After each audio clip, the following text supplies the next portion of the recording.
Before we get into this episode on what the Supreme Court did for Trump this past week, let's first look at what the definition of a deep state is. Trump is the new Adolf.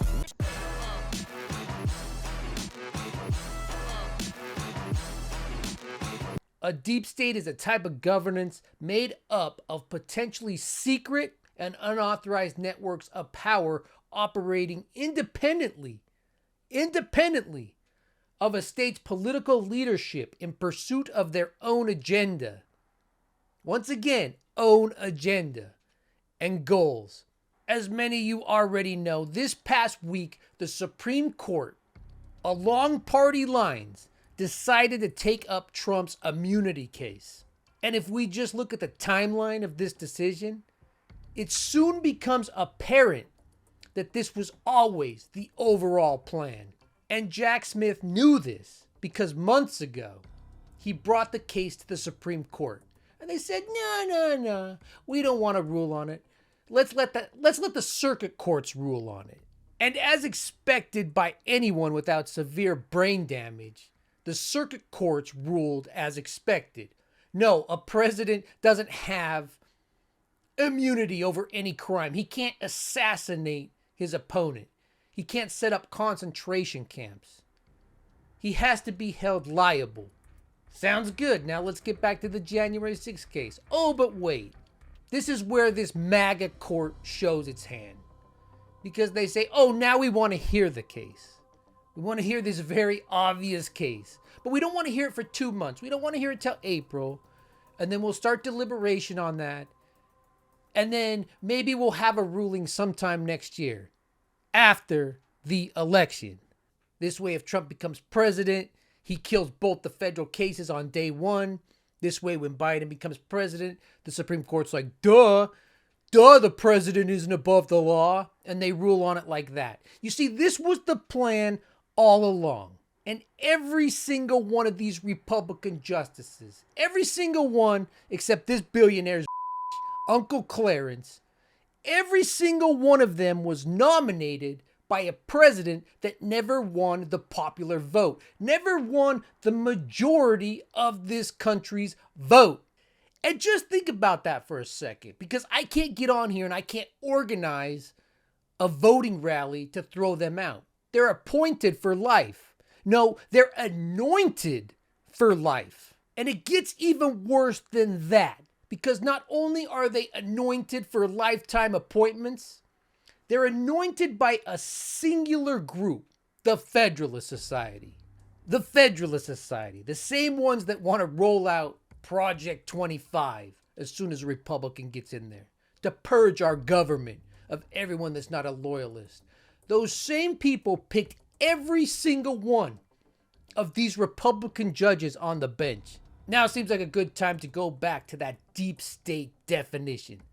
A type of governance made up of potentially secret and unauthorized networks of power operating independently of a state's political leadership. Popular vote, majority rule, doesn't mean anything. In pursuit of their own agenda and goals. You look at the Federalist Society, you look at the circles they're in, and you tell me, just try to tell me, that definition is not apt. This Supreme Court that contains Uncle Clarence, whose wife Jeannie helped orchestrate January 6th. And on top of that, every single attempt to try to overthrow this election, to try and delegitimize this election in hopes of an all-out coup. Uncle Clarence, whose house, his mom's house, his luxury bus, his vacations, his food, his clothes, probably the spray he puts on his athlete's foot, is all funded by right-wing billionaires. With all that baggage, Southwest would charge you $400 for all that baggage if you wanted to put on that plane. With all that baggage, he will not recuse himself. Indeed, the 3 judges picked by Trump in only the span of 4 years. Donald Trump, who lost the popular vote to Hillary Clinton by 3 million people, and then went on to not pick center judges, to not send out that fig leaf, but picked all right-wing judges. Those three will not recuse themselves from the guy who put them in their positions of power. And now when it comes to January 6th, they've chosen a timeline. Even the dimmest bulb could see is specifically chosen to run out the clock. This is the party that's kept this zombie Hunter Biden impeachment alive, right? Even after we found out their main witness, their only witness, their key witness, self-admitted, has been taking all the information he's giving the feds, all the talking points, all the evidence from Russia. And not even an exposed Russian disinformation campaign will stop them because they're so desperate for the propaganda. And that is the exact type of Republicans who tune in and watch bull like this. To Hunter Biden. Jason They're Smith, still you go first. acting 1 to 10, 10 being the worst. like this is a Well, I real would say case. that, How they're damaging. pretty good at not recalling many things, so I would say an 8. Okay, James Comer. I'll tell you an 8. Okay, Jim Jordan. An 8. Yeah, Sean, I think it was very When a good for us. Russian As I said, I think we got a lot disinformation of information campaign that we gave can you use if, in fact, all we have a public of your hearing, information. As Chairman Comer is talking about. An 8. And the audience for this is such morons that Jim Jordan could say, oh, well, we want a public hearing. That's all Hunter Biden has been asking for. Literally. To expect a consumer of this garbage in, garbage out, to understand the ramifications of a branch of government like the Supreme Court going rogue like this, going full right-wing rogue, to expect that person who eats this stuff up, Jim Jordan, public hearing, you might as well ask them for the moon. And the thing is, I'm old enough to remember that none of this is new. The Republican Party has always been at least for my entire lifetime. On December 8th in the year 2000, when Florida issued a recount of the votes for the presidential election, the Bush campaign asked the Supreme Court to stop it. And by December 12th, the Supreme Court handed the election to Bush. It took them 3 days to make that decision, to stop all the counting of the votes in this democratic republic. Fast forward 23 years, that same branch of government, with no oversight, no checks and balances, that same branch of government is now telling Jack Smith, you have to wait. Because we're going to drag our feet while reviewing this. We're not going to fast lane it. We're not even going to start from 2 months from now. And then we're not going to hear arguments for 3-4 months. And then we'll give you an answer sometime in January. What I'm saying is, they want you to think that this is all new, Donald Trump, blah, blah, blah. And it is. I mean, he's very much more overt about it. But the Republican Party has always been like this. And they've always used the Supreme Court as a way to wield their power like a mace to the face of democracy. By the definition I've read twice now, that sounds like a deep state to me. And here we go, a darling of the neoliberals now. Liz Cheney nukes the Supreme Court over Trump delay and hands Dems a weapon. Liz Cheney clutching her pearls now? Oh no. But she didn't say anything in 2000 when Daddy's ass was on the line. When her very future career was on the line. She was as mum about the Supreme Court back then as about her sister being gay. Namarada, she sure wants Trump's legal cases to be dealt with before the election. But when she was ambassador to the United Nations, was she talking about the child separation policies?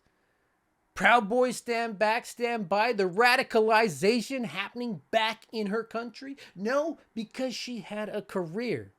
My point is neoliberals will lionize these people. Oh my God, they're so brave. They're not brave. This party has been my entire life, and the only reason they're speaking out now is because it has moved so far the right, so radicalized, that new personalities have moved in. Matt Gaetz, Steve Bannon, all your right-wing YouTubers. There's no room for them anymore. So this is just a move on to the next stage in their career.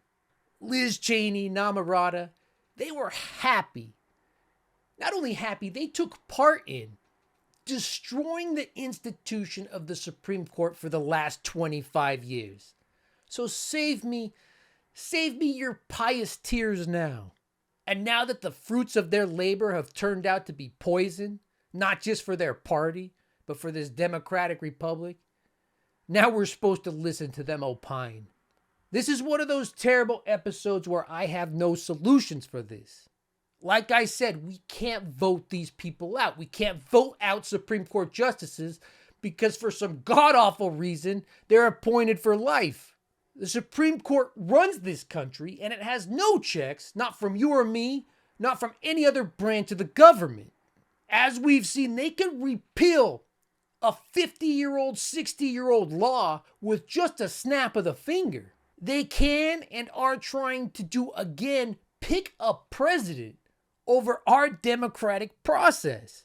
And if you expect Republicans to reform the Supreme Court, this branch of government that has no oversight, that they can wield at their will, you have a better chance of, I don't know, hooking Lindsey Graham up with a woman on a blind date.